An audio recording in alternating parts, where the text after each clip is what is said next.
Togaf 9 is the leading global standard for enterprise architecture, and with over 65,000 certified practitioners, it is the de facto certification for architects and those aspiring to move into architecture roles. So why has Togaf become so widely adopted around the world? Since its inception in 1995, Togaf has been evolved and enhanced by the 300+ member organisations to create a tried and tested approach that is based on global best practice. The framework helps businesses develop, manage and evolve their enterprise architectures, enabling them to be robust, flexible and efficient in order to enable change in organisations. To support this, the body of knowledge provides a set of resources to help guide businesses on this journey. It also benefits from its ability to be tailored to meet individual company needs, and it is also easy to integrate Togaf with other disciplines such as ITIL, COBIT and Prince 2. At EA Learning, we have been teaching Togaf 9 since it was first released in 2010, and our fully accredited course takes you through the 7 core components of the Togaf 9 body of knowledge, helping prepare you for the Togaf 9 certification exams along the way. Part 1 of the body of knowledge is a high-level introduction to the key concepts that make up Togaf 9.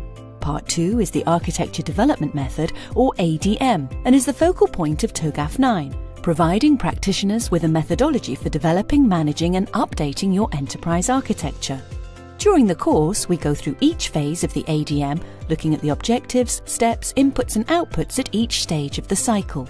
First up is the preliminary phase. We start off by setting the scope and understanding the defined level of capability within the organisation.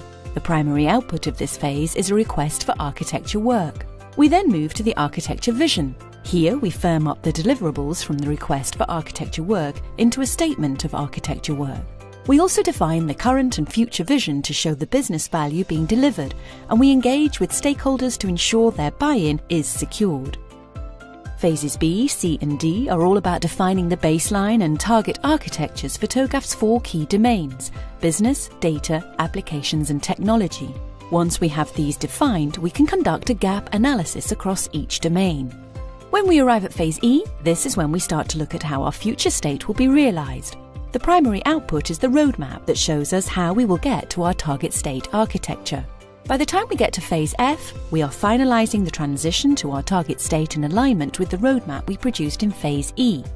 During this phase, we will be integrating and liaising with other disciplines such as change management. Phase G is all about governing change. We need to maintain oversight of any solutions in order to effectively manage risk, scope and compliance with our architecture principles. Phase H is when any changes to the existing architecture are managed and documented.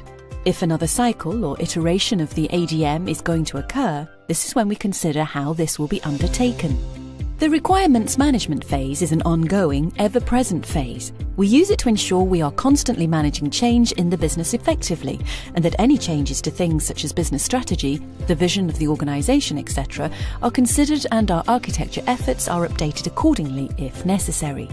The remaining 5 parts of the body of knowledge are there to help architecture teams to effectively deliver EA initiatives and to support the core activities covered in the ADM. Part 3 is all about guidelines and techniques that can be used when going through a cycle of the ADM. In Part 4, we look at the Togaf content framework, which helps us classify the deliverables, artifacts and building blocks produced in the ADM. Next up is a look at the taxonomies and tools that Togaf gives us to classify and store the outputs of architecture activity within an enterprise.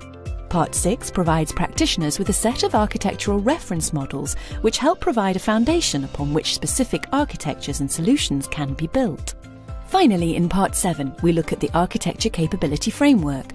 This helps us understand the processes, skills, roles and responsibilities that we need to establish and operate an architecture team within a business.